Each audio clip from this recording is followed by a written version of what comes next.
Good afternoon, commissioners. We are here today for some goal setting.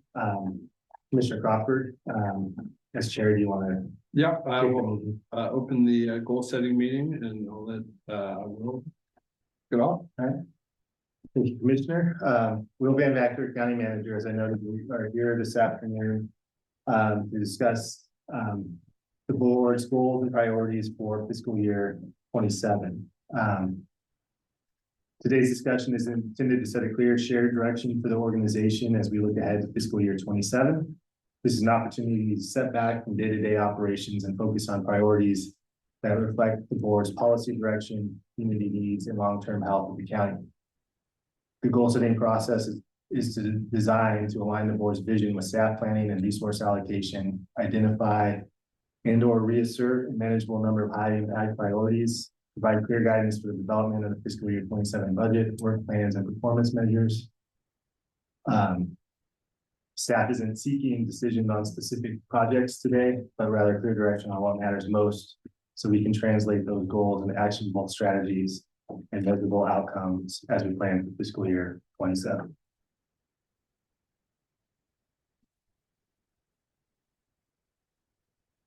So the schedule for today, we will quickly go over the purpose of the board's goals and priorities.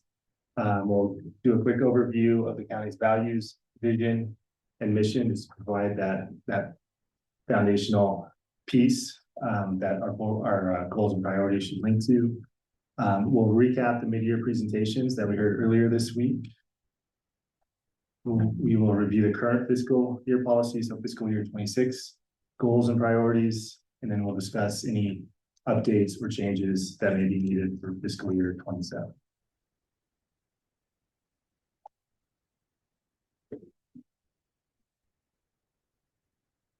So goal setting, why do we do it? Each year, the board's adoption of strategic goals is a vital tool for the county's success and accountability.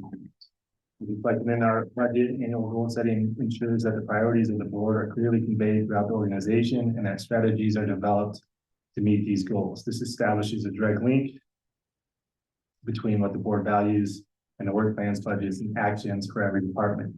Our goal setting process isn't just an internal exercise. Department leadership and citizen members of the budget committee are involved, surfacing top priorities throughout collaborative discussions. The Government Finance Officers Association, GFOA, underscores the critical importance of this approach. The GFOA recommends that governing bodies establish and annually update strategic goals to provide clear direction, align resources, and foster transparency and accountability. By articulating these goals in our budget, we not only clarify our policy direction, but also make progress visible and measurable for the board, staff, and the public. Adopting and refining our goals each year allows us to respond to changing community circumstances, celebrate accomplishments, and course correct as needed. This alignment also is foundational for informed budget decisions, as every dollar we allocate should clearly support one or more of our established goals. In summary, annual board goal setting is the backbone of transparent, accountable, and effective county government.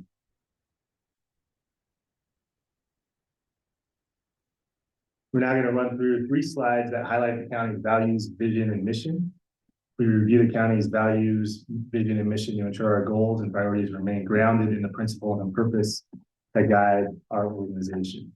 This step helps confirm that any direction we set for fiscal year 27 is aligned with our long-term commitments and not just short-term conditions.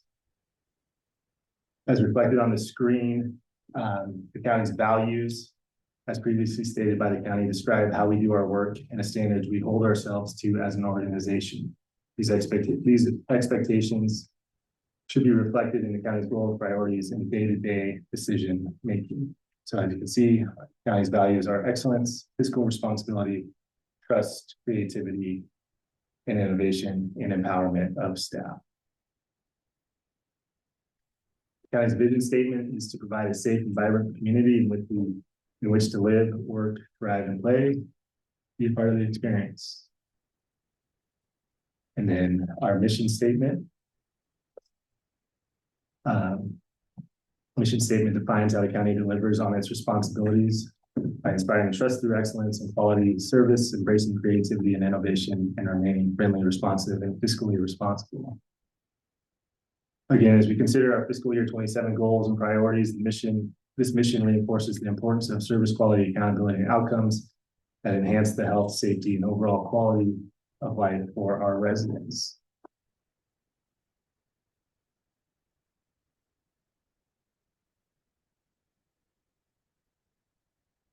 Before we move on to kind of a recap of the mid-year presentations, the values, vision, and mission, those are statements that we include in our budget. They're previously adopted by the board. I guess now is an opportunity to have a quick kind of touch point on the values, vision, and mission. Does the board still feel like those are reflective of the county's kind of purpose in terms of what the service delivery and what we're trying to accomplish for our residents here in Crook County? Yeah, I do. Yeah, I feel we're very fortunate when we look at our different divisions and how well they do, how well they serve. Agreed. All right, well, then we will jump into some themes. So what I'm going to do now is kind of recap what we heard during the mid-year presentations. This portion of today's conversation will kind of summarize the common themes that emerged from the department heads' presentations. Rather than focusing on individual departments, the intent here this afternoon is to highlight kind of shared challenges, opportunities, and patterns that may inform the board's priorities for fiscal year 27. The themes that we'll go over here in just a moment provide context for the goal setting discussion that will follow this recap. So this next slide, so what we've done here is we've highlighted some of the themes that we heard from departments in regard to challenges that they're facing. So staffing, that came up in a couple of different contexts. Rising costs with unstable funding sources, that common theme. Increasing demand and complexity of services. Aging infrastructure and deferred maintenance. Technology and compliance pressures. I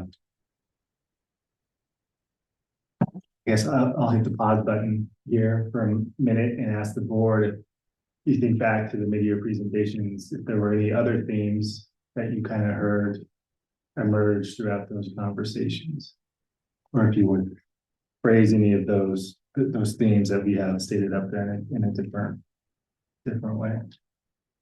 I think you got it, Will. Nailed it. Not just me, Jamie, Christina, everybody. Very cool. I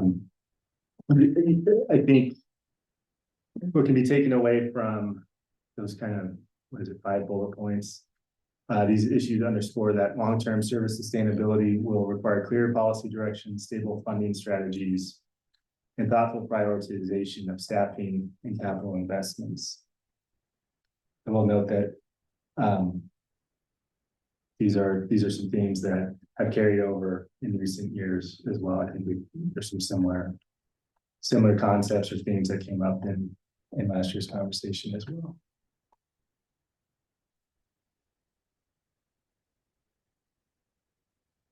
This is just a kind of graphic depiction of some of the common words we heard used by department heads during mid-year presentation.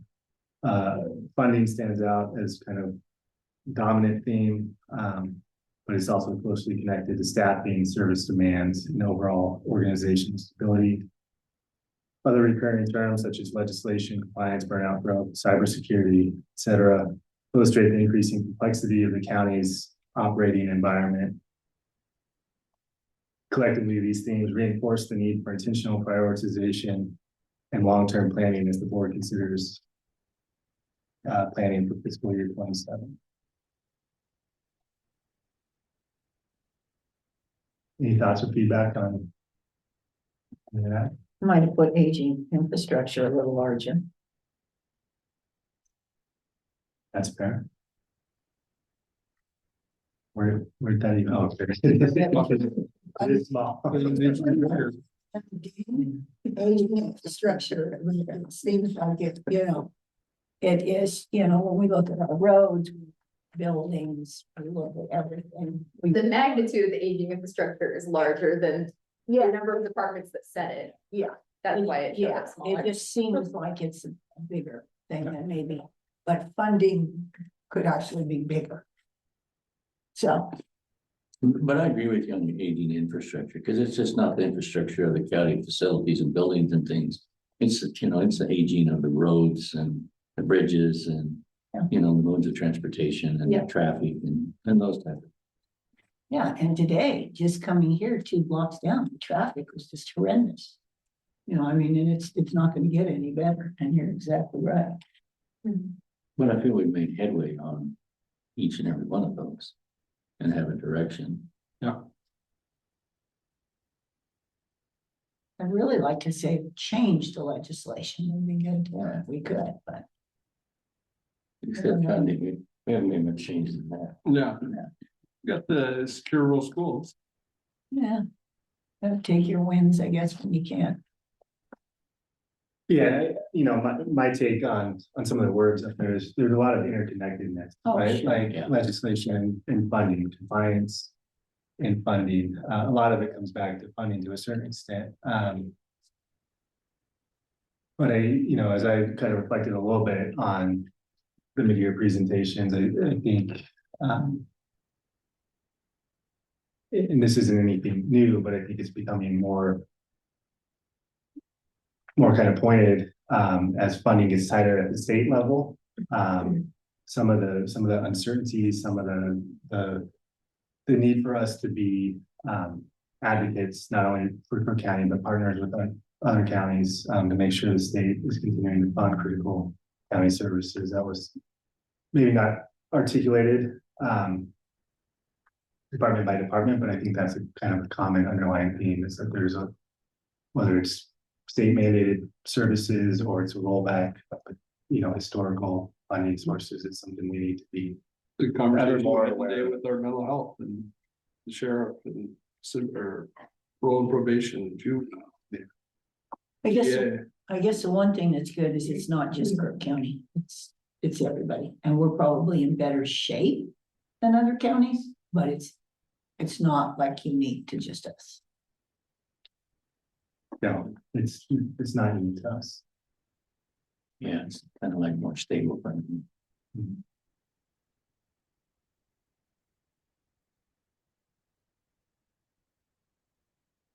Another topic of conversation for each of the mid-year presentations was department priorities. So again, this slide is highlighting some common themes that emerged as far as department priorities. Across the organization, departments are focused on sustaining core services while managing growth and added requirements, strengthening financial stability, and stabilizing and developing our workforce. There's also a consistent, or there appeared to be a consistent emphasis on improving efficiency, modernizing technology and systems, and maintaining facilities, infrastructure, and compliance. Overall, departmental priorities are well aligned with the board's existing goals related to financial sustainability, operational excellence, and responsive public service. And in my opinion, this provides a strong foundation for fiscal year 27 plan. Any comments on kind of priority themes that we heard in your presentations?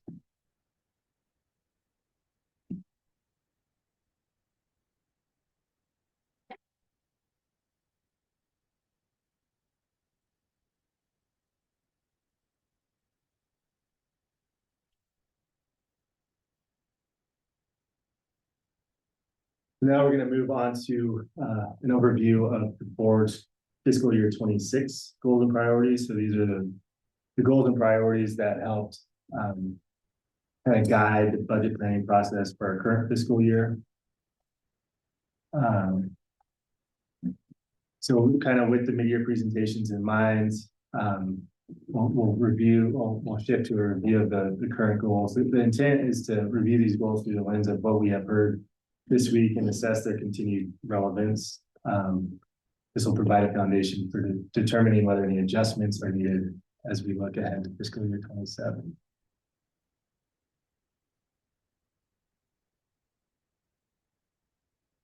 So goal number 1, continue to provide outstanding service to the community.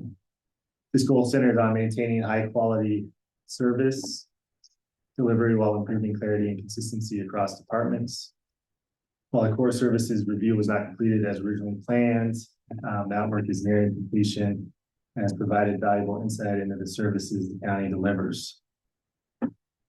This goal contemplates the next step to be defining expected service levels and then beginning to standardize operating procedures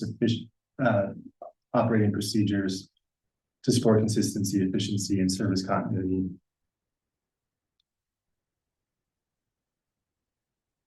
So again, that's all from fiscal year 26. We'll continually be building on that. Mhm. These things are constantly changing. Yeah. I think we, maybe just some minor cleanup to some of the bullet points to kind of reflect that ongoing effort, because there's some dates called out there. Some dates may be helpful, but we may also want to just make sure it's clear that it's an ongoing process as far as ensuring consistent service delivery. Any other comments on goal number 1? No, I like it.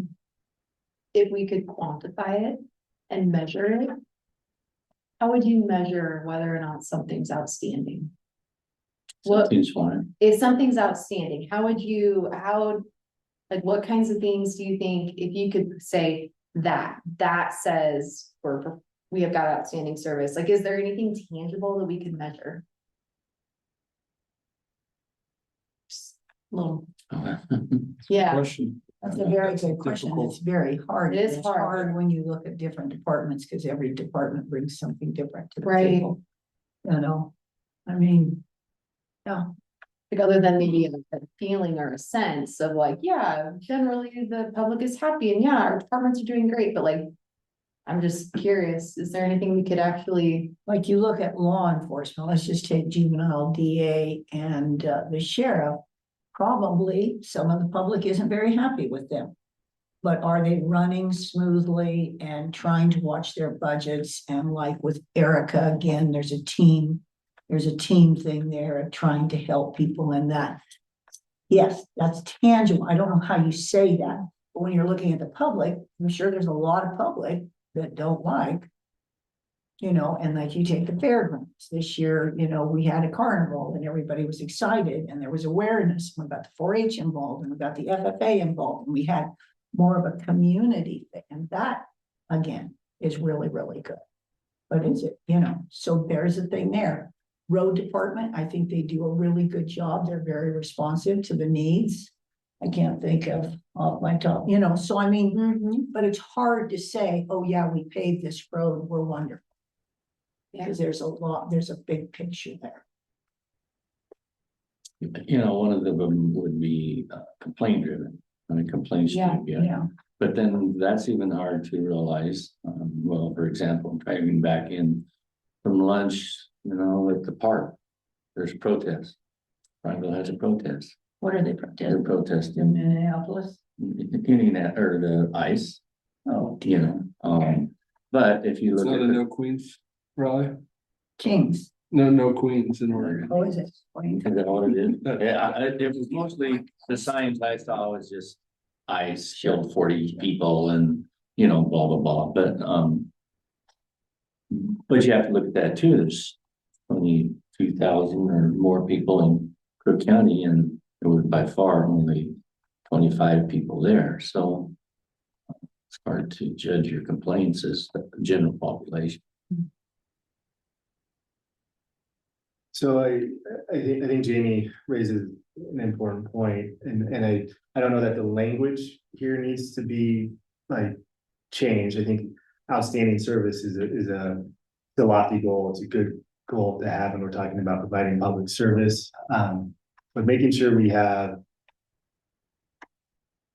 kind of some metrics to show how we're either on our way to getting to outstanding service, or maybe we're already there. And I think one of the challenges, at least in my mind, is that every department's different, right? So how do we quantify outstanding service for an internal service department versus a more public facing one where the public input may have more weight in terms of determining whether or not we're meeting that outstanding service. So, we have key performance indicators for all our departments. They're identified in the budget document, but if we want to commit to kind of trying to track this and have a metric, we could take a deeper, and I don't know if we need to call it out, but we could take a deeper dive I think it's worth looking at. into the KPIs and making sure we have KPIs identified that reflect,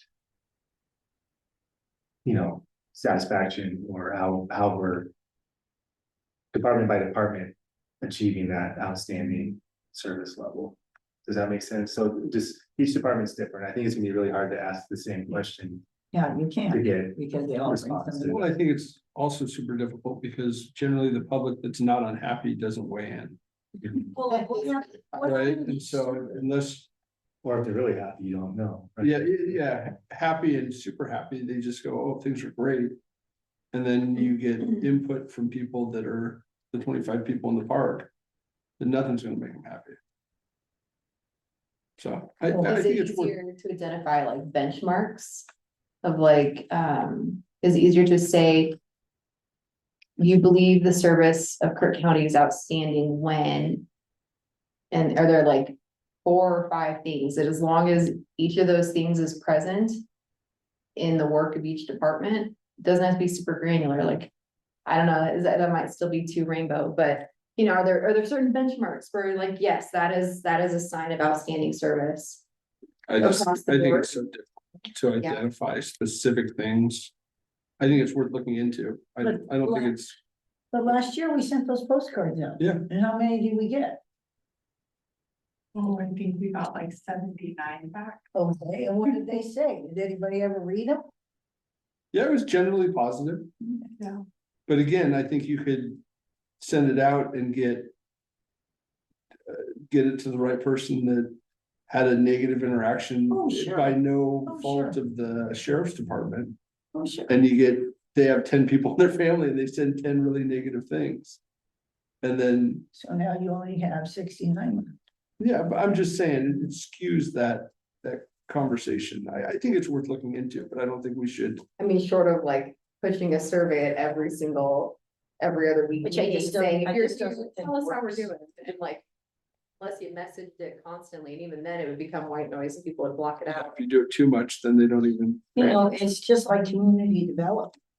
Everything goes along fine until it's your neighbor. Yeah. And then all of a sudden there's an uprising. So all those people are gonna be sure to answer because they're mad. Well, look at an example right now with the cell tower. Yeah, They could be furious that the cell tower is going in their neighborhood, but the county has very, very little. Yeah. Ability to do that, and I think there's also that a lot of times. I deal with it a lot, that people don't understand the structure of government, right? And so if anything's going wrong in government, then all government's bad. And I think helping to understand people, but that's very difficult on a large scale to have those conversations. So yeah, a general survey of the public may or may not be the right. and in the case of the cell tower, we didn't even need to have a hearing. It was a check the box thing. Sean was very good in including the public. That needs to be noted. Or, just looking at this goal again and the sub bullet points,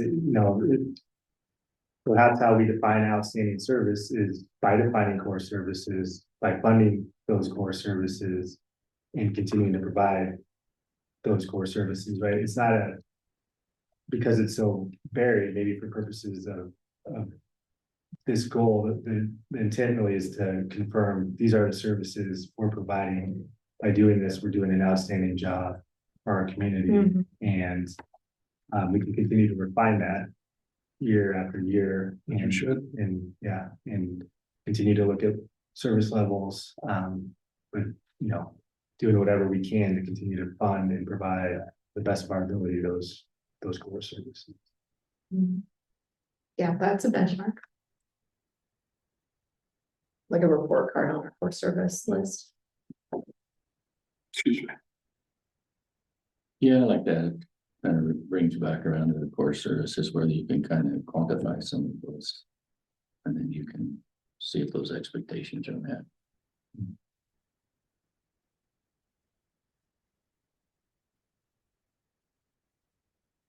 And I think, you know, I think public input is important. We need to hear it. We need to be aware of it. And I think there's lots of opportunities, maybe more at the department level, to, in the right context, identify where we are with the public. But kind of just generally asking the public about countywide, to Seth's point, like government all gets lumped together, right? Crook County itself can all be kind of lumped together when maybe that there's still a need to get the public input on how's admin doing, how's community development doing. We still need to do that, but for purposes of the school, maybe it's just a matter of providing that, making sure we've identified what we think the core services are, and if we're doing that, we're doing an outstanding job, and if we're going above and beyond, even better.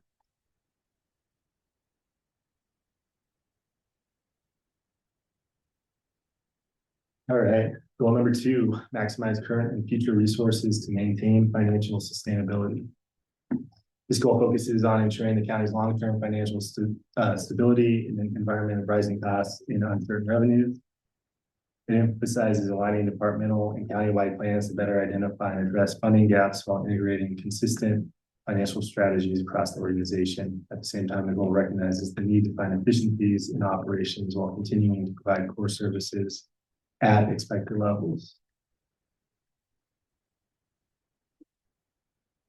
I think your benchmark there is, Jamie, you've provided the departments with a financial report that's easily readable so that they can track their expenses and they can see what they're doing. And I particularly saw that in the Fair Board, that when you and I went, we're totally clueless.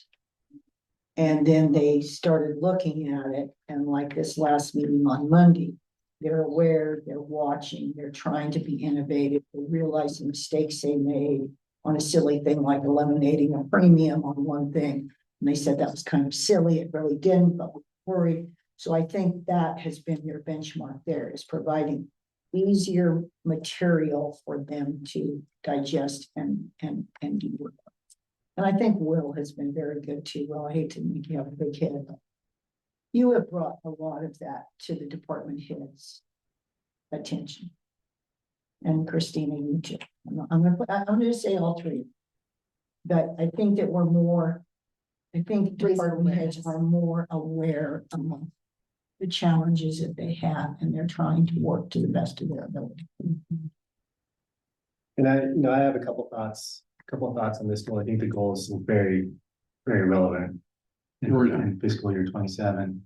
I think as far as some kind of measurable objectives, we might want to think about, Christina and the finance committee identified a debt policy as a potential tool, and based on board conversation a couple of weeks ago, we're gonna bring that framework back to you. But I also think we're at a point now where we need to start thinking ahead past 2030 and about the additional property tax revenue. And I think we need to start to implement some policies or some strategies, at least start having the conversations about what that looks like and how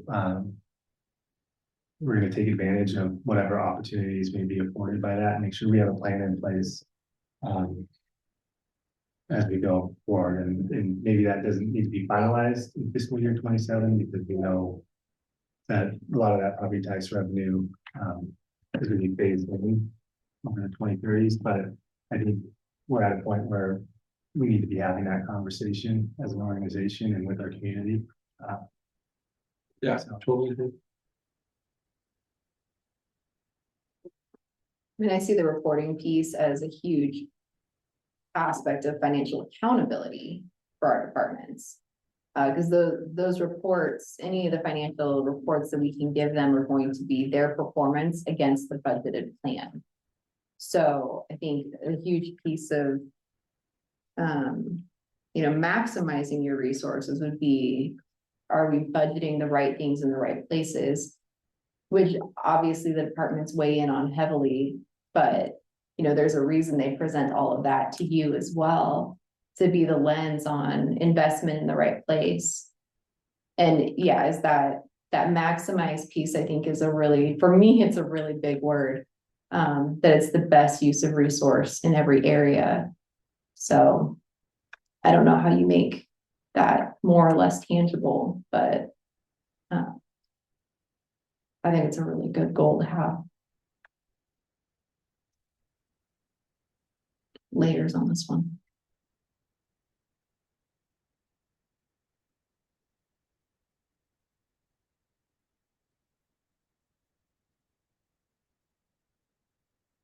For me, I think, I think having some specific plans and policies in place that ensure that our resources are going to what the board, what the public thinks is important. I think that, we do have, maximize, outstanding, we do have some tough words to kind of quantify, but I don't know that you need to quantify that in numbers, what maximizing current and future resources, that could vary from board to board, right? As new commissioners come in, but one thing the current board could commit to is putting some plans and some policies in place that, even if personal opinions change over the years, that there's some continuity and assurance that there's some guardrails up to make sure we stay on a certain course. If that makes sense. So just some thoughts on what that might look like going forward.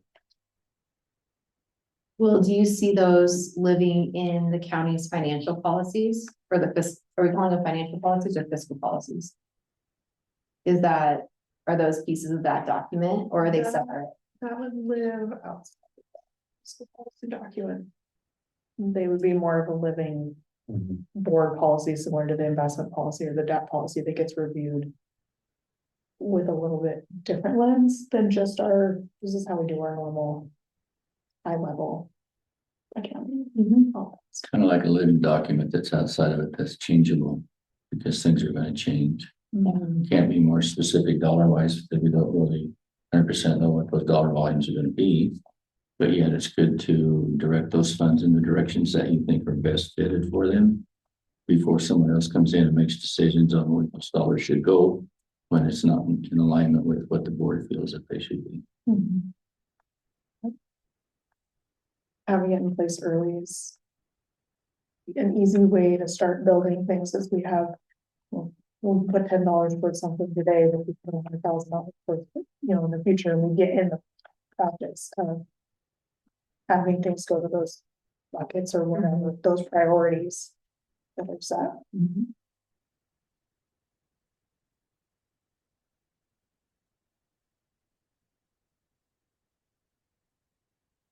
All right, goal number 3, foster a collaborative culture within the organization. This goal is focused on strengthening the county's workforce and organizational culture. Key elements include improving recruitment and retention, expanding cross-training opportunities to build resilience, fostering camaraderie across departments. Together, these efforts support better understanding of roles across the organization and promote collaboration, continuity, and effective service delivery.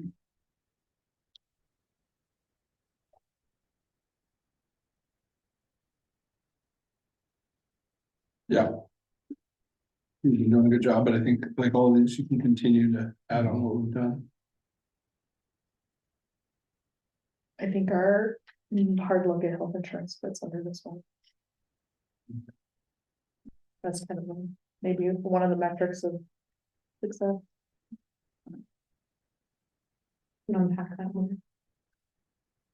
So in part of increasing retention and recruitment efforts is finding ways to most efficiently use those resources on ways that are most valuable to the employees, taking a hard look at the value that our health insurance is bringing, both for every dollar that we pay into and every dollar that the employee may have to pay, or we can cover things, is important to review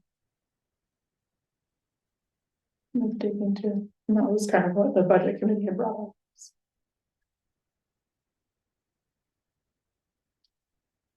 And I was, happy to hear on multiple occasions during mid-year presentations that departments were, as far as, kind of collaborating. I think we heard that in several contexts yesterday, whether it's the landfill, using the road department to pay an area for landfill, or juvenile, working with all those different departments to find opportunities for their youth to get some experience. We heard quite a bit of that yesterday, so I think we're making progress on that, and I thought that was a real positive from the mid-year presentation. I agree with you on that. Totally agree. Yeah, and there was a lot of talk about the cross training. I was happy to see that kind of doing exit interviews, so we really know why people are leaving rather than just an assumption, which helps the process of retention.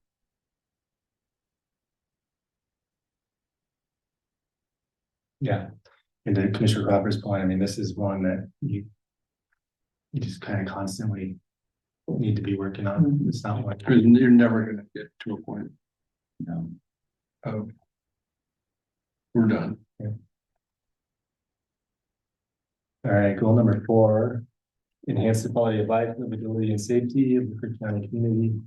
Score reflects the county's broader responsibility to support a safe, healthy, and livable community.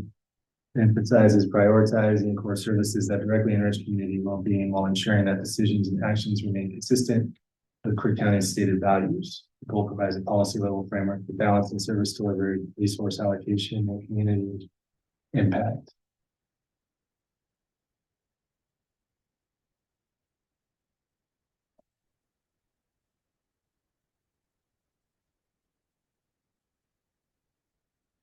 Yeah, again, I think we did a good job last time of really sussing these out and coming up with things that are not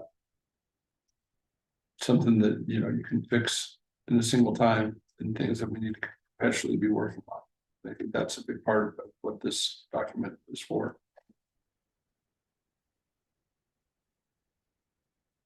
Something that we didn't necessarily, you wouldn't necessarily have seen it, but we had a background, like form that all our departments filled out in preparation for their updates.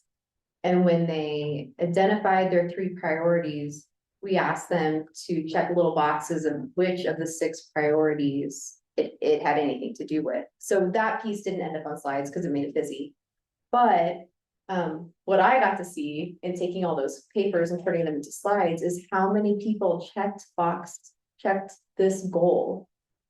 And I think something that was a conversation last year was making this goal broad enough that other departments besides, for example, strictly law enforcement, to make sure that everybody could identify with, are they making us more livable, more safe? Are we enhancing life here? And I think mission accomplished, because there were departments throughout the county who had priorities where this box was checked. So I think it resonated with departments, which it's great. Good. And I think we saw some of that in what was the one where we went through and they had all the different things that, Core services, that's when the core services, they did have a lot of that. we had on the bottom. Okay. They have So on the that bottom was part of the- goals that they make.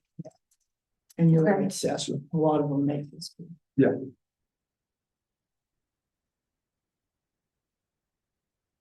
Goal number 5, continue to develop and implement an organizational and community communication strategy, establish protocols and expectations, leverage technology to improve service efficiencies and communication, continue advancements and transparency. This goal focuses on improving the county, how the county communicates internally and with the community. It includes establishing clear communication protocols and expectation, leveraging technology, and access to information. Together, these efforts support trust, consistency, and more effective engagement with residents and stakeholders. I think we made some good progress on this year. It's another one where there's more to do. You know, a defined communications plan is still a goal that we need to accomplish. But as far as transparency, we've made some really important strides this year with the public meetings workflow, you know, the recording policy that Commissioner Crawford advocated for. I think we've really made some strides in terms of transparency. But I think, you know, there's a lot of,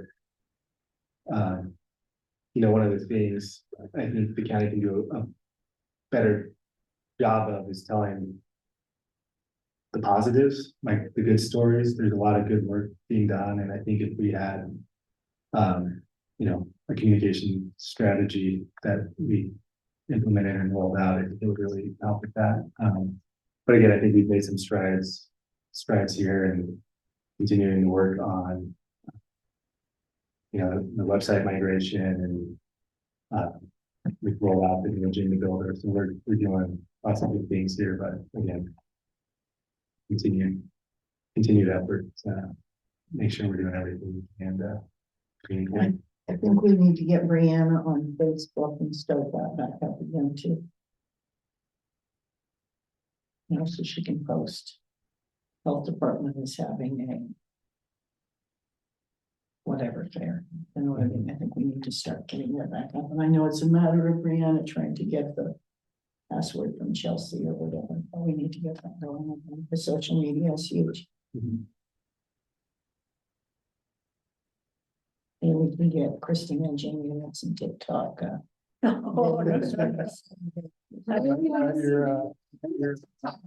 you could do one about your budget. We need to get that. We could certainly make our budget award dance, but I'm not. But we need to get that back up there because social media is huge and we know that. And we need to get that. Yeah, I think it's important. You gotta tell your story. You know, I mean, that helps people understand what you're doing, gives them the confidence to know that. Well, we are doing the job. And it might not always. Might not always be newspaper worthy, but a little few blurps in social media would get it across. And something that I've heard in a couple of different arenas, but it's thinking of information, putting information out into the community as making deposits in the community. Because you're building trust that you can then pull on later, because you do more transparency. They are seeing you're doing more things. They're realizing how much you're doing for them. So they're not just only involved when they see something they don't like, or something's only affecting them. They're involved in their head. Yeah, and then you're building that trust, and you have that trust later when you need the community to come together.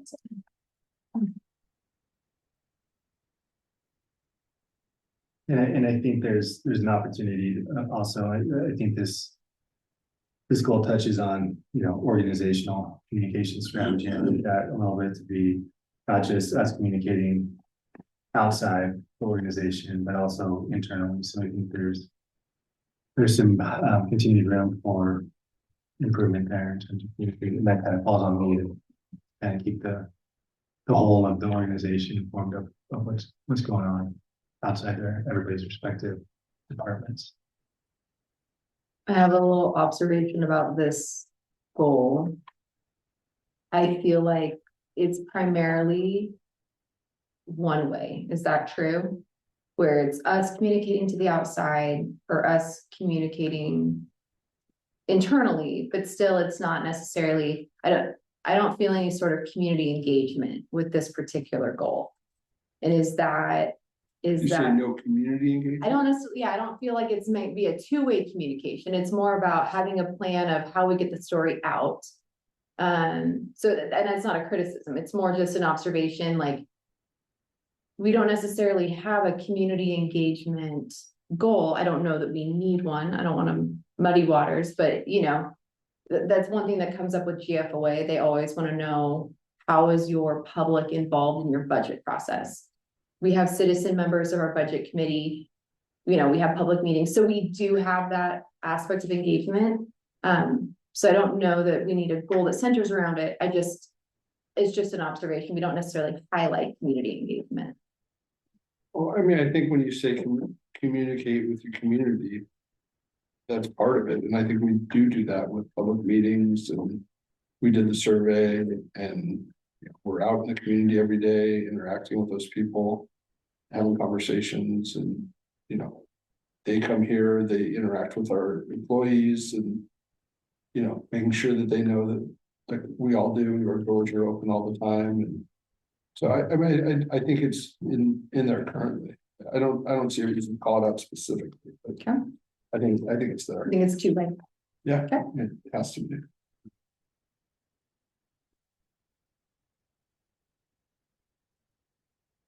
We only have 6 goals, huh? Goal 6, continue to develop and implement an organization-wide facilities plan. The focus is on updating the facilities plan to reflect current conditions, operational needs, and future demands while identifying capital investments required for maintenance, modernization, and compliance. This work supports informed decision-making around prioritization, budgeting, and long-term infrastructure sustainability. I mean, my only comment on this is it's very much still relevant. Something that we need to continue to prioritize, in my opinion, in fiscal year 27. Well, I don't know if this is the time for it, but I think this is also, we had a budget committee member bring up some specific things, and I don't think we need to put those specific things into this goal, but I think they fit well under this goal, and I think maybe finding technologies that work organization-wide to improve efficiencies, because then that would be talking about fleet stuff, the credit card deal, which I thought both those things make a lot of sense, that we need to have kind of one plan. And I know that's sometimes difficult for different departments, but I think it's our job to push that forward and back you guys up when you have to start implementing those things.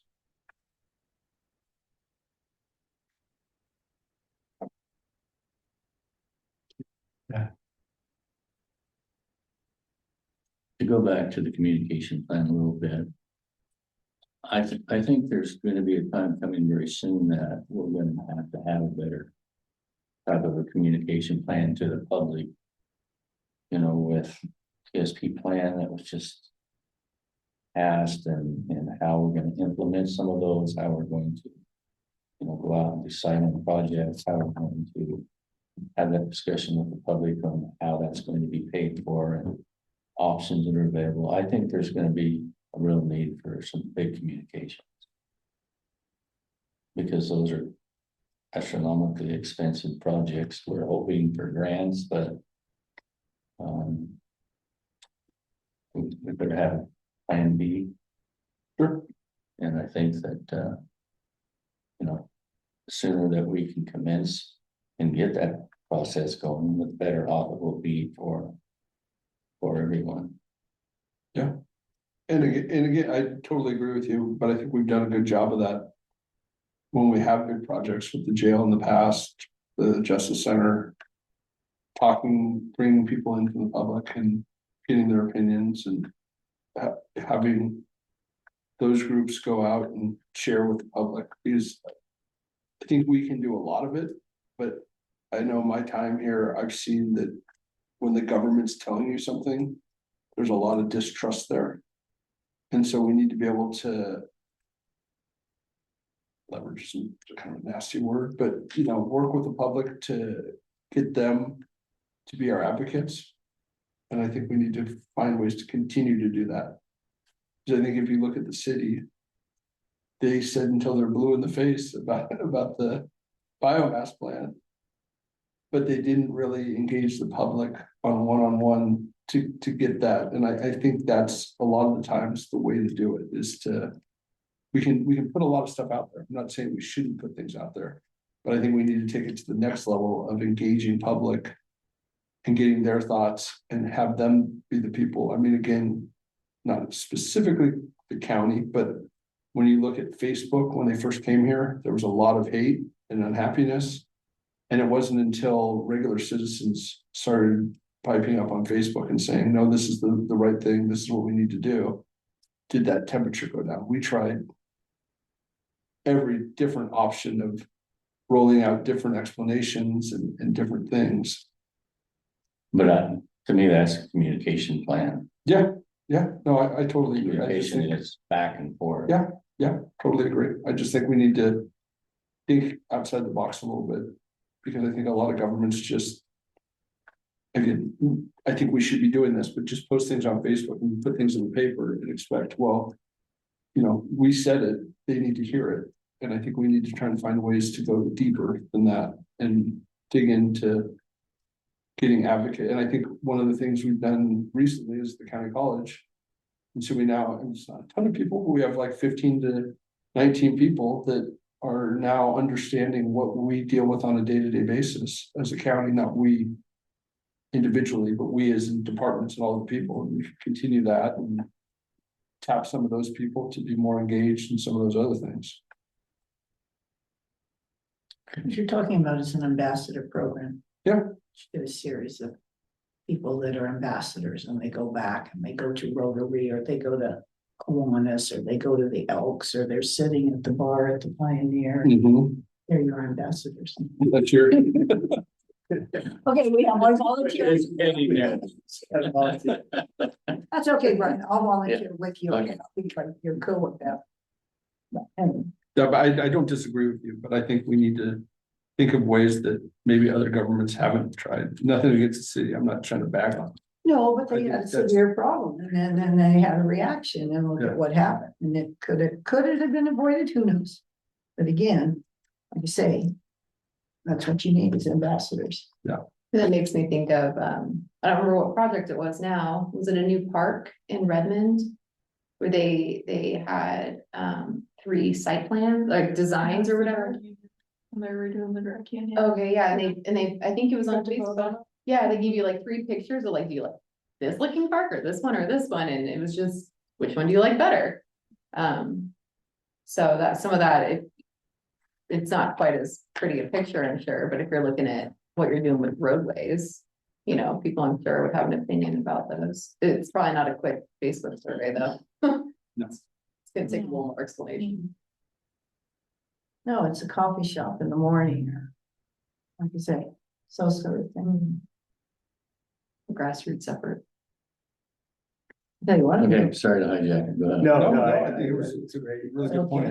And I think I think this conversation underscores the need for some sort of more defined communication strategy, so that there's alignment between the board and staff can be a partner in a lot of that engagement, as we go forward, and we can all make sure we're on the same page, so. There's a number of departments who have hired somebody to take care of their Public relations. outside, their public relations, so. Similar to finding an asset management software that's more united, maybe it's uniting the efforts of some of those. Well, I think one of our biggest assets that kind of goes unnoticed is our employees to be our advocates Mhm. in the community, and I think it goes back to communicating internally. That way, and how many times do our, even just in my office, people come back and say, what's going on with this? Because so-and-so stopped me in the grocery store and asked me about it. Yeah. So, you know. Be helpful as well. Yeah, and yeah, that's the internal communication piece that I can do that. That's a good thing about not being banned. You're still smelling. You tell me, number 6. Yeah, that's the commissioners have any. Just- Fast, I think. just it's fast looking at- forward discussion. Just adding it to kind of I think we kind of look into adding, maybe using technology to. I always say it best first and I'll say it again. Sorry. I always say it best first and I can't repeat it, so. Whatever I said earlier, But technology for managing our facilities. yeah, and other assets. So we've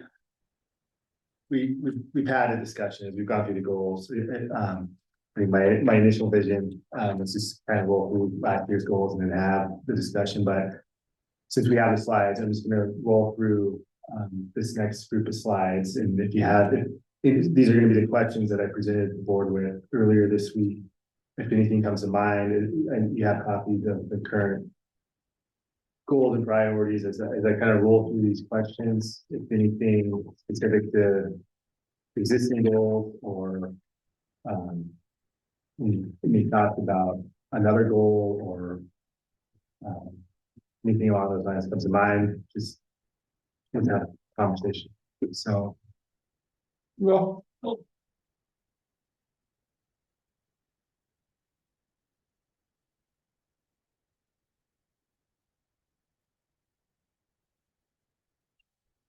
You know. Have an extra handout for Milton? Feeling extra. Don't mind if you want. Thank you.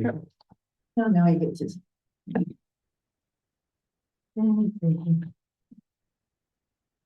So this first question, is intended to step back and kind of assess whether the board's current goals are still focused on the most critical needs facing Crook County. It reflects the reality that community expectations, economic conditions, and service demand can evolve over time. Again, this isn't about individual project performance, but confirming whether the existing goals remain the right policy framework, or whether adjustments with emphasis or scope are warranted as we planned for fiscal year 27.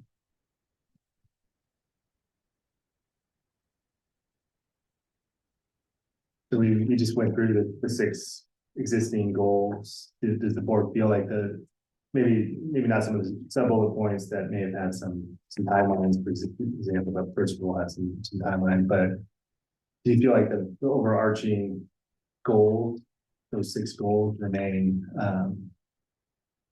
reflect the most critical needs and priorities for Crook County? Yeah.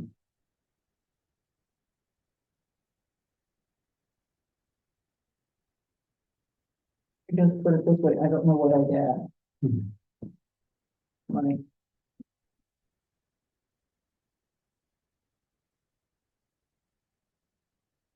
I mean, just based on my experience over the last year, I would say economic conditions remain pretty much the same, so I don't know that that's gonna drive a new goal or pulling back on any of the goals. Service demand, I think we've been aware for a couple of years that population is growing, service demands are gonna increase, and I think our goals reflect that to a certain extent.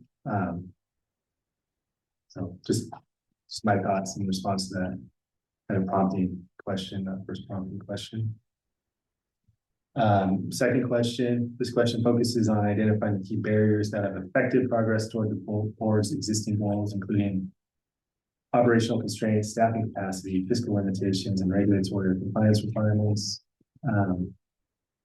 Intent is to understand where these challenges have materially influenced outcomes, and whether they suggest a need to adjust priorities, sequencing, or expectations. This discussion helps distinguish between goals that remain appropriate and constrained by conditions in areas where a shift in emphasis may be necessary to achieve meaningful progress. I guess my biggest thing is property taxes keeping up with the demands that we have.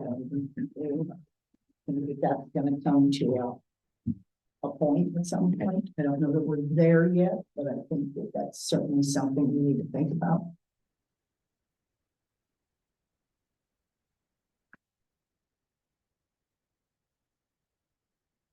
Has there been as much progress on facilities and communications planning as was anticipated in the last 12 months? And if there wasn't, were there barriers to that? Or is it right on track with what we hope to have accomplished between then and now? I mean, my response, and the board obviously can weigh in, but I think. Especially in regards to communications, there's been successes and. But at the same time, it's been a little bit piecemeal. It's been. How can we improve our public meetings workflow? I would group the county college into an effort to communicate. I think that was a success, but again, we're lacking that kind of broader strategy as far as communication goes. And, whether it's my time or other folks' time at the county, I think, time is a barrier. Yeah. So finding the time, make that happen is. I'm not trying to put you on the spot, I just thought like, as we're looking at it, did we have barriers? So yeah, time makes sense. Yeah, time would be a barrier. Personnel would be a barrier. Finances would be a barrier. Because with finances you could have, there wouldn't be those barriers. So,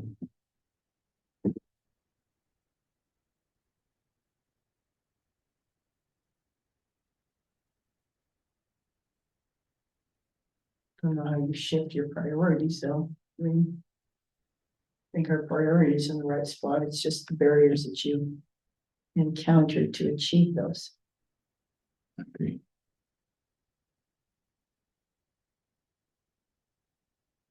We just keep plugging away.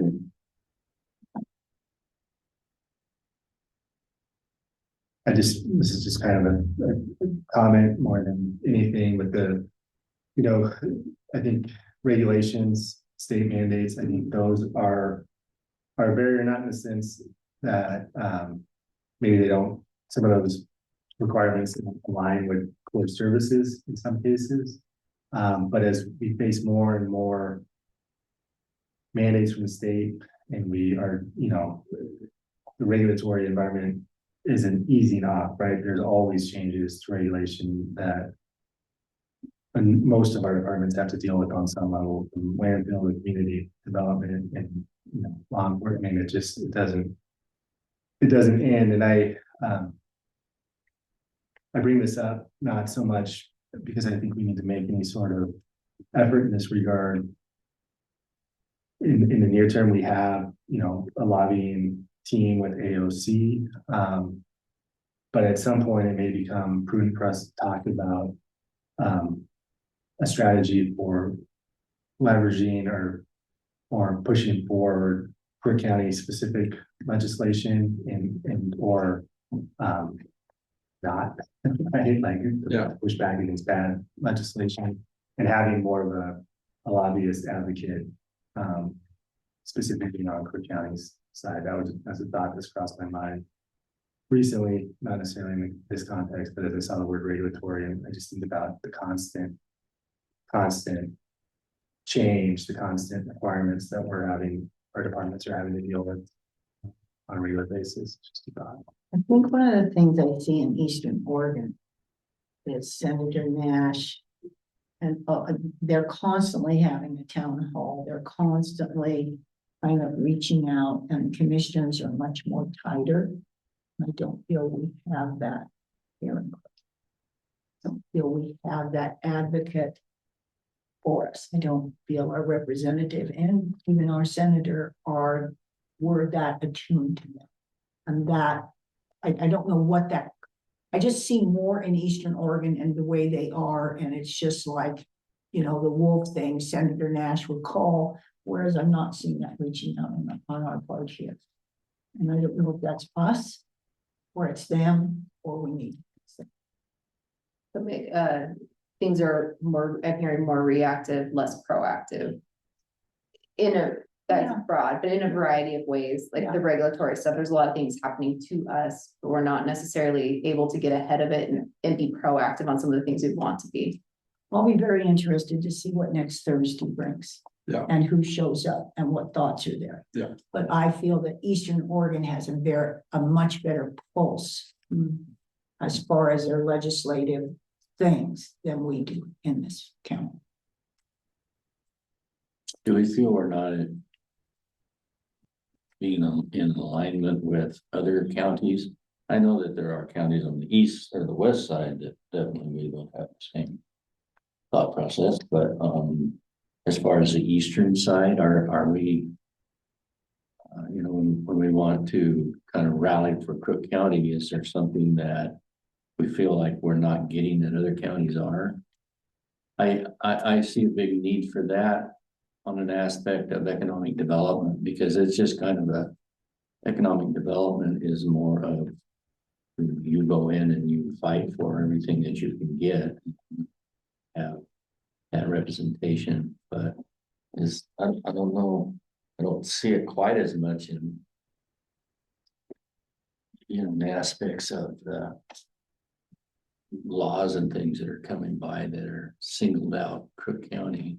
I don't know that Crook County is necessarily singled out. I think there may be times where, a smaller county might say, we're at the whims of Salem, and whatever they decide, where maybe, maybe Deschutes County's got a different position than Crook County, and maybe despite some of the smaller or lower resource counties not wanting to engage, maybe it would be beneficial to us. I also think, you see these special requests get funded from time to time in Salem, and having a professional help us kind of strategize on how we can take advantage of that. It just may be beneficial at some point. That's kind of my thought. Yeah, I think it's also worth working through Eastern Oregon counties on that, because they do have a lobbyist, and he's pretty effective. Who's that? He does the cattleman. Yeah, All guy. Yeah, I mean, and I think he'd be more than willing to come and sit down with us and talk to us, even under the Eastern Oregon counties. Just so we don't have to add additional expense. I'm also working with Eastern Oregon counties. It's more on the natural resources, but to potentially get a Rocky, good job. With the attorney for natural resources that's been really effective in other places, and potentially them hiring that person to start helping just the Eastern Oregon counties. And so I think there's a lot of opportunity. And to your point, Brian, I don't think we are that far off from the other Eastern Oregon counties. I think we're pretty lockstep. At least in the meetings that I've been to, I think everybody's dealing with these issues. And us coming as a group has got to be more effective than us just being on our own and saying the same thing they are. I guess I'd have to see what the effectiveness is of that without going through that organization and using things that we're already spending money on. Mm-hmm. Oh yeah, I would agree with that. We constantly, it's more regulation, more money being pulled from counties, and I just wanted us to be in as good and strong a position as possible to ensure we can continue to get what we need to provide our core services. I kind of see some of the time as us as a disadvantage, because you like Central Oregon Health Council. You have Deschutes, this big monster. Yeah. And then here's Crook and Jefferson, these two little kids tagging behind. And the same thing is in COAC, it's always about them. And it's just the same thing in COIC. It's just like we just had a discussion. There's a Weaver Association that wants to do these little grants of 2,500 to 5,000. We just accepted at COIC. And one of the things that we said was, is this all going to go to Deschutes? Well, it can't, because it has to go to rural areas. But again, so there is a disconnect in our Central Oregon alliances, because we have this big guy and then we have the two, and I see Crook and Jefferson a lot of times as being not punished, but disadvantaged, I guess. Wait till the next elections. Oh, I know, I get it. But what I'm Can we saying is, disband do you understand what I'm saying? My thing is, I do want Eastern Oregon. Yeah. But then the other thing that happened with Eastern Oregon is, where were all the new commissioners at County College from? Eastern Oregon, so who do we know really well? We know Eastern Oregon and we've done and we know our politics are the same and stuff, and that helps too, but again, sometimes we're left behind on a lot of this stuff. Well, Because- I understand, agree with what you're saying there, and a lot of that is because of the different cultures Mhm. and the things that are happening over there. Proportionate parts of money, I realize that they have the largest population and They have Central the Oregon largest is there, and so then that's, frankly, take more money, but, yeah, but they're, And you're right, Seth, at the next election, it could be very different in your cooperation of right now, I have two commissioners over there that I get along. Yeah. Could be I have none. One, Well, I don't know. maybe, who knows? I don't know. I think also worth mentioning the Tim Knope is now the what was it?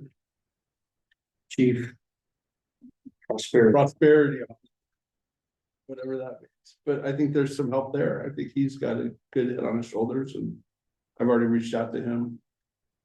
That's gonna be probably regulation and economic development, and so. just created another branch of state Yeah, government. well, I mean, I'm not saying I'm happy about it, but at least they chose the right person to start. They're gonna bring prosperity now. So. I think there are some avenues.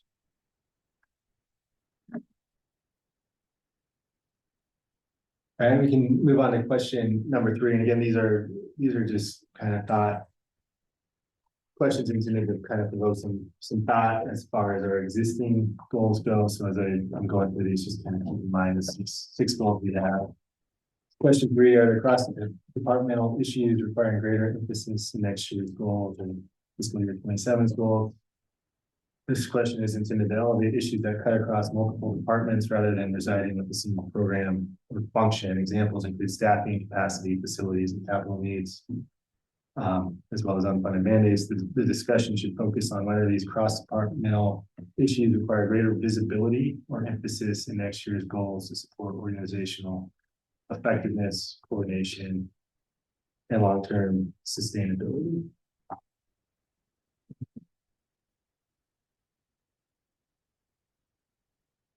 A couple of the current goals that come to mind would be goal number 2, maximizing current future resources to maintain sustainability. Goal number 3, foster collaborative culture within the organization. I think the biggest thing is what Seth brought up with one of the budget members brought up is that we, on our asset management, we should be working together. We shouldn't be working as islands. And I think we have some islands working on it. And I think that would be a really big goal on the part there, is to get that united. Totally agree.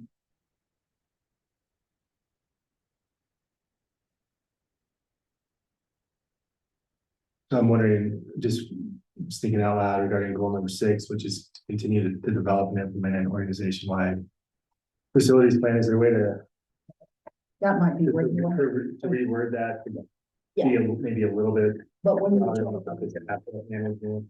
talking about cross-departmental issues, but that fits that niche really good there. So I don't care where you put it, but I think we need to look at it. Is it actually an infrastructure plan, not a facilities plan? More. Because like, do we want the road system and other stuff, like especially potential large road projects, or that makes it a much bigger goal? Is that interconnected or is that too much? Or does road just deal with roads and facilities just deals with facilities and? So that's more of an asset plan is what I think we're trying to. Yeah, is that the right? Overarching asset. Facilities or assets. Yeah. Yeah, they're Yeah. everything's Yeah. assets that we're looking at. And the road department has an asset management program of some sort that helps them not only with fleet, but tracking roads and planning that Mhm. out. So I'm just wondering if 6 is more, if we're gonna group facilities into the broader category of assets, if that's maybe a tweak to the wording of goal 6, sort of like. Which Or an asset management plan, whether it's, you know, an actual program for fleet countywide, as well as a facilities plan. Yeah, we need to really look at our facilities, how we're using them, what we need to get rid of. We need to do, I guess, space requirements or space assessments. I think what Will's saying is kind of like we did with the community quality of life. We're not just talking about the sheriff's department, we're talking about We're talking about everybody. all the departments and all the assets. That's why I wanted that cross departmental, because that was a very good suggestion that Scott made. Yeah, I think there could be some tweaks there. To assets instead of just a facilities plan. And I think we should talk about using technology and when possible countywide. So I think there are some examples, like, it sounds like the landfill needs to have some type of a separate process. Is that not something I heard over the last couple of days? It's for something like PCI The compliance. PCI Yeah, compliance. so their scale software is restricted to use only one payment processor that's offered by that software company. So they're separate, it's called ValPay. And so they have separate PCI compliance than the other credit card merchant services that we use. But like, this is just a stupid example, but I was over at the fair just whatever, an hour ago. And there was a guy came and bought a tractor. And he rolled out, he was going to Newport with this tractor that he bought for $6,000. So where was that asset on the books? When does it go? You know what I'm saying? It's happening in every department. And so like evidently there's a line of things at the fair that they're starting to try to sell. So we need to get a hold of all of it, the big picture, and have it all in a program where we know, okay, this tractor, we've had it for 35 years and we got 6,000, you know. And we do some of that. So we I have know all we of do, the but I'm just saying. We don't track maintenance. We don't have, you know, and we constantly have the issue of, oh, we sold that 3 years ago. Well, okay. Yeah. And the other thing is, when we get into maintenance is, have we put so much money into this tractor that it's now not worth it anymore? Who's, And- you know, and that is a department thing. I'm not saying it isn't a department thing, but it should be united, that it's an asset management also tool that you can track. And one of the things I'm currently working on is, you know, we don't have the resources to go and just form a fleet department right now, but I am working on a fleet management policy where it's still kind of decentralized in terms of the departments still are ultimately responsible for their fleets, but developing some minimum standards and departments can go above that, but making sure we are ensuring regular maintenance on those vehicles, having some mileage kind of guidelines, like if you get to a certain point, like you should be planning on replacing this vehicle instead of endlessly paying for maintenance. So just try to create those guidelines so there's some uniformity, even though fleet management will still be relatively. This isn't decentralized. magically gonna show up tomorrow, but when you're talking about a goal, this is a long-term goal that we need to get to. So related question to that, because you said road department has their own thing, they have their own system. I think community development does as well. Obviously, the topic came up, the sheriff's office wants to invest in a different option that's tailored to them. So is it about, because like with the conversation, it sounded like, let's get the same software for everybody. Is it less about the specific software and more about a policy that a department can figure it out however they want to, so long as they're on par with policy? Or do we actually want a united software for everybody to have to use? Does that make sense? Yeah, I think I understand. what you're saying. So how about like number 6? I mean, the continue to develop and implement an organizational wide facilities plan. That's good, but just how about including in there and a, an asset management plan? Facilities and asset management. Yeah, and not leave the facilities as a facility plan. But then in addition to the facility plan, an overall county, I know there's a word for asset management, my county uses it all the time, for tangible property or whatever it is.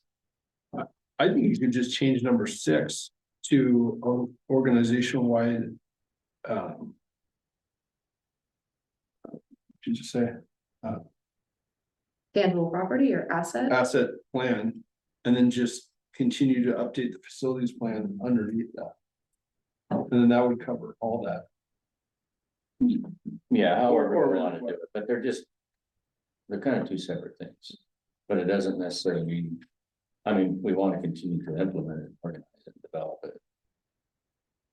And you just- And that's just gonna take more discussion between the department heads to see what works for them. And come up with a revised plan. You could. Take it a slightly broader direction and make it a capital investment plan. But under your investments in capital, whatever you'd be, how are you managing your building plan or facilities plan? How are you handling any asset the county has from vehicles to equipment? It's more investing in capital. I don't know. I kind of like the word tangible property. I kind of think, Yeah. how many shovels does the road department have? I don't know, but if shovels are being, one's coming less every week, somebody needs to figure this out. You know what I'm saying? That's very basic, but But it's consistent also, your example is consistent with what we're from the sheriff's office, they're not just looking for something for fleet management, it's all of their assets from their guns to their. how many vests do they have? I know that vests retire after. When you have to retire your bulletproof vest, I want to say every 2 years. I don't tell because I thought I was very smart at Citizens Academy and forgot. I think it's every 3, how are you tracking it? Because that has to be tracked. Because at Yeah. some point it becomes an inventory item. I don't know, it goes into planning your budget, Yeah. and those are the things that are easily forgotten, and then all of a Yeah. sudden, we end up like we had the sheriff's office with. And really, Will or us should be able to dial up. How many guns do they own? How many, you really should be able to just see that if you needed to see it. It would really help, if you had a replacement schedule for those more expensive items, it would really help with the planning process and. When it comes to vehicles, I think a number of our departments do a great job with it. I know, Randy spent a lot of time on it, inspector vehicles. But I think we, as a county, need to develop some kind of minimum standards for the number of vehicles. A lot of our assets. I think you want to have a dollar threshold on that, because you can, We don't want to be counting pencils. no. Yeah, you gotta decide what dollar amount matters, because, sky's the limit, printers, monitors, keyboards. Typically, it would be something consistent with our capitalization threshold. Well, yeah, that's just it. Around I was gonna say, what is that, 2,500, but it's 5. Yeah, for us, it's $10,000. Okay. Some grants require it 5,000. But That would be what you, you're not gonna count paper clips and but on the maybe same, not shovels. but I don't think the guns and the vests fit that threshold. I think operationally, they need to know. But countywide asset policy, does the county need to know? Does that, I think you have different things, so Yeah. for grant funded assets. Anything that's an asset that you're gonna keep more than a year, doesn't matter what the cost is, you're still required to track it. Right. So the laptops that we bought with the grant, the drones they bought with grants that were less than $10,000. We have to track those separately for grants anyway, so. It's kind of that, you create a threshold, but there's going to be acceptance for that threshold. it's just, it takes a huge amount of resource and time to track every little thing. And so I think, locking yourself into, well, every little thing must be tracked. You may need to add a staff person just to do that tracking. So it is just a thought. I don't think it's a bad thing, because obviously things that go missing are a loss. You want to prevent that loss, but it has to be balanced against what's the most meaningful things that we need to know about and need to track. Does that make any sense? Well, I think what we're talking about is coming up with a plan. We're not Yeah. talking right now about a We're plan. not into the nitty Yeah. I think we're getting a little deep But we into. need one. All that gets flushed. No, I know, I'm just, all that gets flushed But- out. But I think it's fair to have as a goal, let's look at the necessary plans and policies for the facilities and for other assets, so.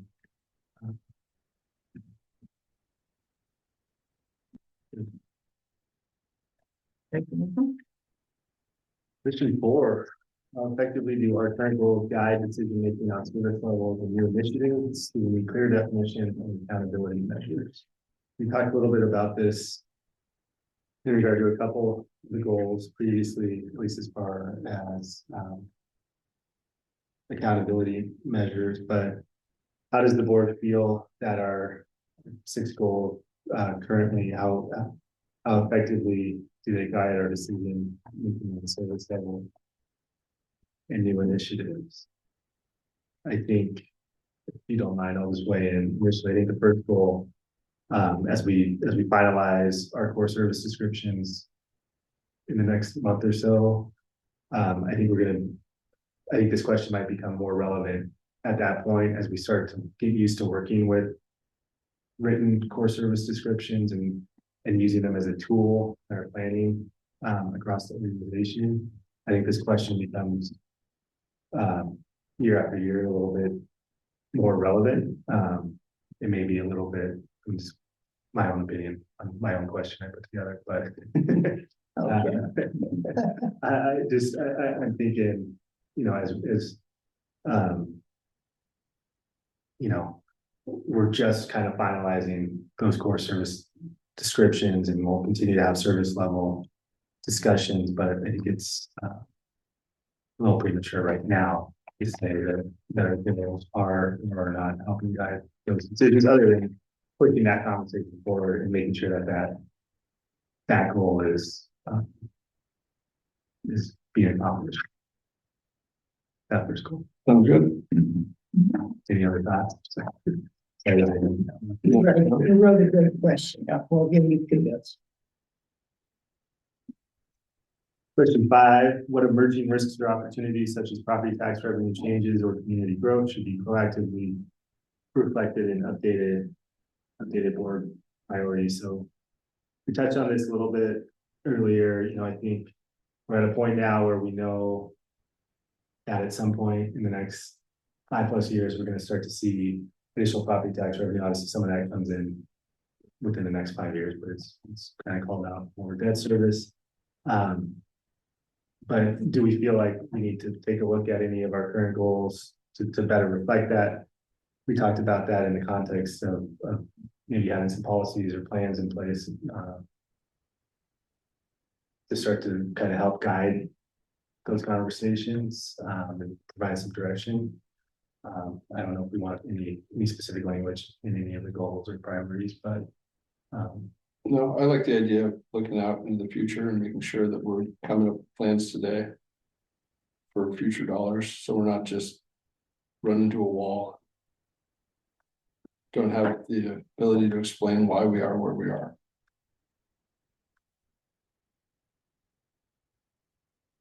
Spend more than we have and all that goes with it. Mhm. Yeah, I think a strategic plan is really good. I mean, in the practical application of that, you know, does that mean that we've had a couple of years where departments have had less revenue than expenses? And only because they were anticipated to have, you know, additional, like more carryover from prior years, we were able to float them and keep them from going in the red, or we floated them using a general fund transfer or something like that. So those are definitely have been emerging risks, and we're kind of band-aiding it in hopes that more tax revenue comes, right? And that hopefully those deficits are temporary. But is there a sense that, you know, is it within the goals that we can't have deficits, and that, you know, operational decisions have to be made that prevent a spending deficit where expenses have to fit within revenue? I'm not saying I want that. I'm just saying, have we thought about making sure that happens, that at least we're not going backwards while we're trying to make headway forward? But then the implications that has on service level, you know, is that a tolerable implication? So just gonna pitch that out there. I don't have the answer. It's tough. that make sense, Will, what I'm asking? Yeah, and I guess maybe I need a little clarification, because we have fiscal policies, right? So. In theory, if your expenses are outpacing your revenue and you're digging into reserves, there needs to be a plan in place. You know, a meaningful plan in place to make sure reserves are built back up.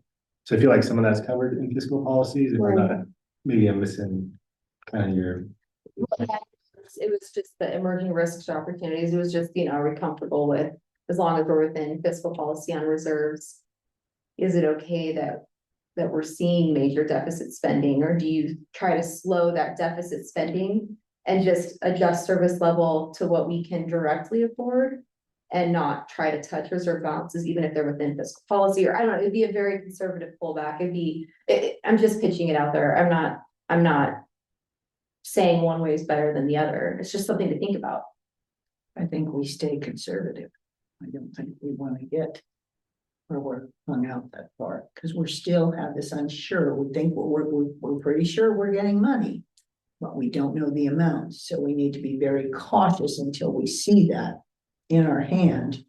I mean, we don't want to, like Brian just said, spend more than we have. So I think that yes, that should be our policy. So in the case of departments like that, they need to be aware and tucked in, and we need to do what we need to do. I'd hate to have a hiring freeze. I'd hate to have any of that. But again, we're unsure of what is going to go from the hill. Until we know that, we proceed just the way it is today, in my opinion. So can I ask you a question? Oh gosh, is this hard? Okay, give it to me. So, okay, we know the timing. That And I know data the centers are sheriff, gonna. I know the sheriff is the difficult one. I understand that, but we do have to be within reason.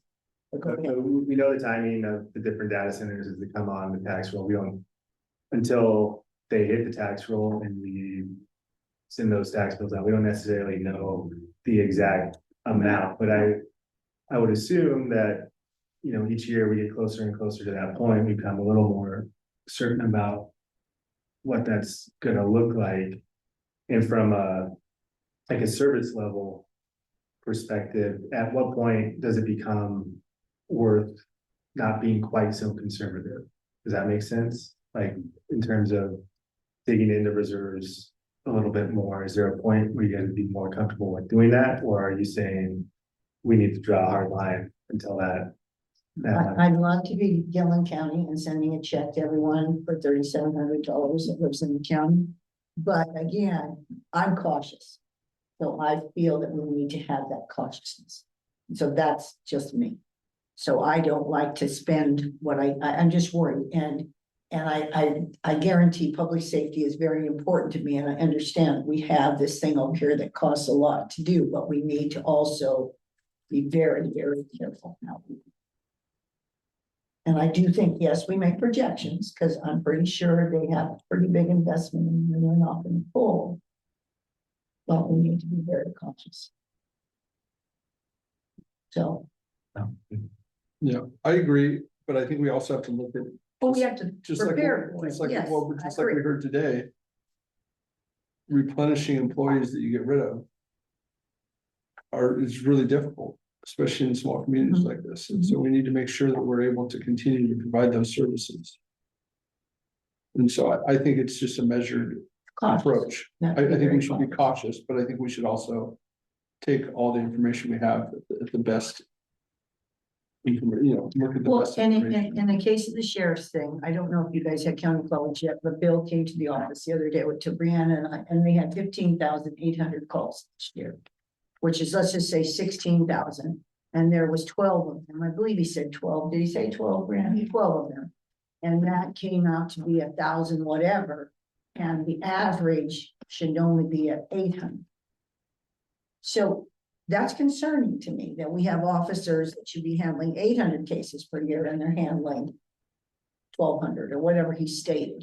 That is concerning to me, but that doesn't mean we just throw our reserves out the door either. So I mean, it's very, and like I told Bill, I said, you need to put that out there. You need to have the people of Crook County understand that you had 16,000 calls last year. You need the people upstairs with the DA to understand she's went from 1,400 to 1,700 cases.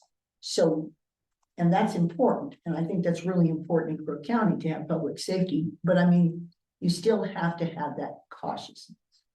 Yeah, No, I think caution is critical. I just. You know, as we get closer and it certainly might go up to maintain. Service levels, I expect there's gonna be a conversation from department heads, myself, about. When do we start to feel certain that this is. we can do it. Yeah, we're not there, but. I think we're all cautious. I don't think this is anything that none of us we would all be, but it's just something that we have to. So in answer to your question, Jamie, it's kind of proceed with on tippy toes with caution, but yes. And again, like I say, just that statistic on the sheriff's department, it cost us a lot of money. But we're not going to see a decrease in crime, in my opinion. Maybe I'm wrong. I hope It's not gonna magically get better. no, and with the thing today, with $500,000 being reduced from our mental health, and we have 20 that need help every day. I mean, what happens when that isn't funded? And now we have more of those people out on the street that aren't getting the help they need. You know, I mean, we're a snowball going down this hill. That leads to them being in our jail and then Well, not being able to get them into the. same And the hospital. emergency room, remember talking to her, the only place they can take them is the emergency room, and now you have St. Charles impacted, and then pretty soon they're in the jail, and the jail isn't the place for them because they need to be in a ward. It's just, it's a snowball, it's coming. So I don't know if that answers your question. That's a long answer, but I think cautiousness, but then also we have to look really hard, you know, and get the bang for our buck out of when we pull those reserves. And I think this underscores the ongoing conversation, not only about wrapping up our core service descriptions and continuing to have those conversations on a regular basis, but also, you know, maybe not for every department, but we do need to go through probably at some point and define service levels. And as we go through the next few years, like understanding where our comfort level is in terms of funding the different service levels, so just kind of underscores what we've already called out. And going over the wall. And I think you've been good at that. Remember when we went to county college and we got the 3-page handout of what we had to provide? And you went through that. I know you did a lot at the health department. And so I think we have had a striking awareness in this last year over our core services. And what isn't necessary, what's necessary. So I think we've moved towards that goal very, very well. Do we have work? Yeah, we're never going to be perfect, but I think we've gotten a lot done. You know, and reserves are what are reserves. They're reserved because there's a slush fund in there that you have to cover things that are just show up. And so, you know, I would anticipate as we get closer to it that we are able to use more of the reserves. But I think we have to just monitor what it is. And there may be times that we can put a little more money in reserves. And we can take it out of reserves. But as that time does approach, and I think as it does, we will know, you know, closer to what we are going to get. We are going to know what we're going to need to maintain and move forward. So, yeah, I see it as an account that to getting to use when you emergency come. But I would try to stay away from it as much as I could for operational. Strategically and with good information. Pardon? Strategically and with good information. Well said as a lawyer. So last question, I think this is the last question. Yeah. Last question is number 6. Given our experiences this year, should any goal be retired, consolidated, or elevated as part of an updated strategic framework? We've kind of been hashing that out all afternoon. So I guess just any last feedback. The next slide says wrap up. What I'm going to do in wrap up is I'm just going to walk back through the current goal real quick and just kind of restate some of what I heard with being as health. And then tomorrow we'll come back to kind of the sort of cleanups. Yeah, I think we did a good job of that already, and I think we have a little bit on number 6. There sounds like there's some tweaking that everybody agrees on. Yeah, but I think our goals are very good. Yeah. And I like the ones we set last year, and I don't have any problem with carrying forth with them, like you say, number 6, obviously, we need to do a little bit, but I think we're really on the right track. And I think our departments are on the right track, because when we did our core services, again, on the bottom of the screen, they aligned with a lot of them. And that shows you that you have goals that are attainable and help them to succeed also. Providing us staff guidance we need, making Yeah. staff level decisions. All right, so let's just quickly, as we wrap up here, let's just walk back through the 6 current goals and Starting from 1. so goal number 1, continue to provide outstanding service to the community. I didn't hear a desire to change that overarching goal, but I would maybe recommend some tweaks to the first and second bullet point, just to kind of reflect current reality, like we're wrapping up the full service descriptions, and then continue to look at service levels. Yeah, there we go. We continue to look at that over time when, as these things change. I think, like we talked about, that's something that is perpetual. Did you want to add something about using defined core service levels as the benchmark for outstanding service? Or is that implied? I think it's implied.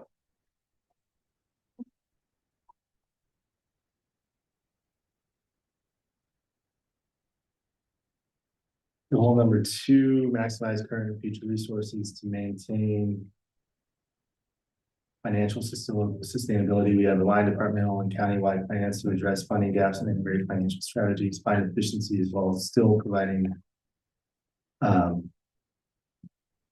core services. We talked a little bit about some plans, some strategies. Is there any desire to add a bullet point about it, adopting, I guess we kind of have financial strategies called out in that first bullet point, so maybe not necessary, but I think it's good.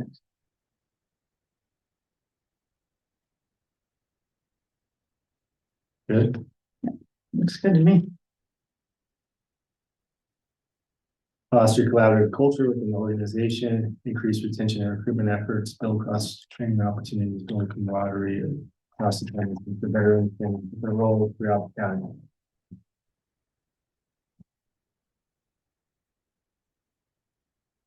I don't have any notes on this one, so I don't know if we really talked about any necessary changes. I don't remember. Goal number 4, enhance the quality of life, livability, and safety of the Crook County community. Prioritize core services that enrich our community. Maintain Crook County values.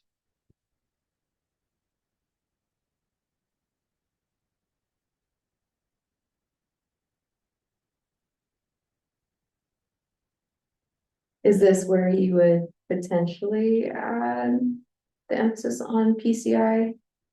I mean, we do have PCI compliance, but that can use. Would this be a place to emphasize kind of compliance or an emphasis on that? That doesn't have to be specific KPI or PCI, wow. I PCI, don't think you wouldn't want to put that down there in number 6, because it's organization wide, and I know it says facilities, but we were gonna add tangible properties in that. Don't you think that's part of that? PCI doesn't have anything. I know it's about the credit cards, Yeah. and that is safety, and I agree with you, but. It's more cybersecurity. Yeah. So then do we need to go down to goal 5 with organizational and community communication strategy? Is that more fitting in there? I think the PCI fits better in number 6. And number 6, That's what. facilities yeah. plan, Well, Well, but we're going to change that. for even tangible property though is. And then you put in that you're going to, Are you talking about the credit card thing? yeah. Yeah. Okay. Facilities plan? The only reason is because the goal is to develop and implement an organization wide. PCI, what PCI It's is, safety for credit cards. it's the data safety. So ensuring that we have the IT infrastructure to maintain. Maybe then we need to safety of just make it a students. different goal. So I think, Or it just already kind of fits in the other goals with under safety, that it's kind of an implied. I think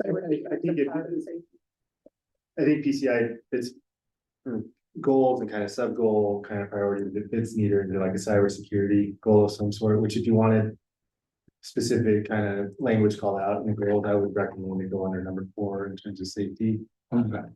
But do you really need it when you say prioritize core services that enrich our community? Isn't that what that is? Yeah. It is. Enriching our It's community, isn't allowing that really people to it? pay with a credit card helps enrich our Yeah, services. yeah, to that. because they're safe. And they have the bills. And their purchasing is safe and they're not Yeah. So really, defrauded every time they use a county Right. credit card machine. And I think, and I think this goal supports, you know, IT and their cybersecurity efforts. So I completely agree that we need to make sure we're PCI compliant. That's not a question, but I don't know if it needs specific language called out in a goal. I think in talking to Christina after yesterday's meeting, I know this is already on folks' radar, but it's part of, in my opinion, it's part of a bigger. I mean, it fits into numerous puzzles, whether you're talking about compliance puzzle, or you're talking about cybersecurity, it fits in. It's more of an action rather than a goal. It's like, let's do it and get it done. The to-do, yeah, Rather the than to-do let's go. list. And I think it's supported by the goal we have. Okay. Justify the resources, continue to ensure compliance.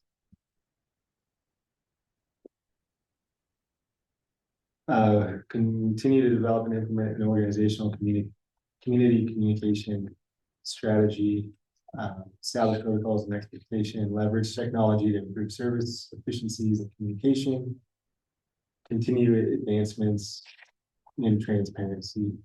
We talked quite a bit about this one. I didn't necessarily have any notes about recommended changes.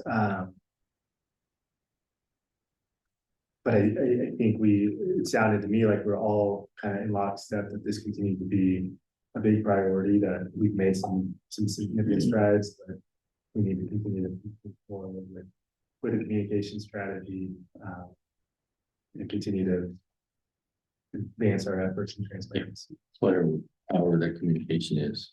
It's communication. I kind of think Brian said it well when he said it's an action, like we need to engage more on social media. That's an action thing. This is a goal. And it fits under that goal.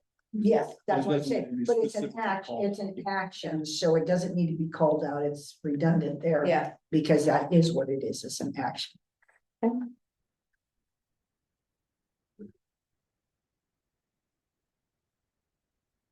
And then continue to develop and implement an organization-wide facilities plan, update facilities plan, identify capital investments for needed improvements. This is one where I think you probably want to tweak some of the language. I heard a couple different options thrown out there. I don't know exactly where we settled, but continue, you know, my chicken scratch reads, continue to develop and implement an organization-wide facilities plan and asset management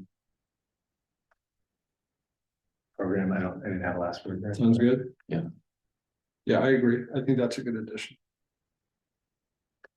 So I would, Monitoring system. Inventory system. yeah, so as maybe a bullet point, something about monitoring assets. Improve, and I don't think we need to say exactly how we're gonna do it, No. but just say improve our asset management or asset, what's the term used? Program, or yeah, Brian used the word monitoring, but I think that's a good general way to kind of describe kind of as a simple point. What we- The seed's been planted, you can grow it. Improve asset management, Okay. is that what we're saying? Yeah, Improve it's not asset just management. management, it's also like Asset monitoring. monitoring and management. So I think just a plan would encompass all that.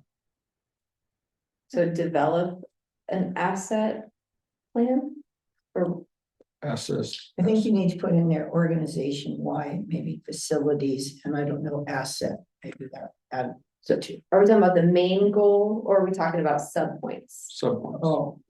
Okay. I think, Will, you had it when you read it there. Yeah, I think we I got think you it. did good. Yeah, so we'll add a simple with that and incorporate, just generally, we won't call out no specific actions, but it's not just about a facilities plan, it's about also monitoring assets and developing the policies we need to more maybe responsibly kind of manage those. Was that, More responsibly, I don't. well, I'm not gonna use that exact word, but like to improve our, It's basic just to know what you have. Keep track of it. It's a great tool for budgeting and all kinds of things. Yeah, Organize it. organization. I have a question related to all six. Are they numbered in the right order? Like, are they, it's not like, they're not really ranked most the least important, but are they ranked the way you want them to be? Like, are they numbered the way you want them to be? I mean, I think they're. I don't think there are ranked, so I think they're all super important and they're all our goals. And so I don't see any reason to go through. There is a and reorder. Decide what, is 4 better than 3, and Sounds good. I think we could spend years doing that. Yeah, I And I think they're all high priorities for us. And I Yeah. think- School 4 up, besides outstanding service to communities, could put quality of life, livability and safety as number 2. But they're all number. Oh, I agree with you. I'm just We do 1A, saying. 1B, 1 and 2. Yeah. 1A, 1B, I don't care whether we do or not. I'm just saying. When you're Yeah, talking- just throw no particular When order. you're talking outstanding service and you get down here to livability, maybe those two should be. You're gonna get credit. Jamie wanted an answer. I'm giving her critical. I'm just, if we're gonna update, I'm just giving you the opportunity to reorder them if you What want am I to gonna reorder make them. a motion for that? No. okay, well, I think we have enough that we can play with the language and bring those back, the changes back tomorrow, and we'll get kind of final sign off and final direction on the goals. And then we will convene again tomorrow at 2:00. Yes. And We don't have, I thought it was 8. I thought we were supposed to be here today for 1. oh, well, that was if we hadn't callbacks. Oh. And I didn't hear. Don't have to be here. No, I was gonna have to get up at 5 in the morning in bed trying to get it. So that makes me really happy. Do we have to send out any sort of like meeting notice update or anything since it was noticed? So we're not gonna have, there's. We should probably. Brianna, can we put like some sort of notice that the morning portion is, Yeah, I can put it on. We could still have it that Yeah, time, sit, yeah. open up, and then we can just play song. Yeah. Sure. Oh, sure. What do we need to be done? No, do we need to do that? Do we need to I start think soon? we just, And just, I think we should. Court courtesy. yeah, 2 p.m. 2 p.m. now. with the budget committee, citizen members will. Okay, so just get rid of that off of our. We So long as you're here, it's fine. Thank you. just let Brianna fix it because it's all encompassed in that 8 to 4. So if you get rid of the 8 to 4, then you'll lose the 2. So I will remind you that it's 7 in the morning. Owens is starting his phone calls again. Yeah, Okay, you gonna get on at 7 in the morning? either, Probably. So I don't have. to. yeah, I'll do it. Listen, thank you. Okay. I have NACO. I have NACO at 10. I think we're ready to, I'd make them, I'll make a motion to entertain, adjourn. Susie, I have no discussion and call for the vote. I think you have to say second first. Oh, I second it. Then I Okay, so say, is there any discussion? no, not at All all. those in favor? Aye. Aye. Crawford, aye. I-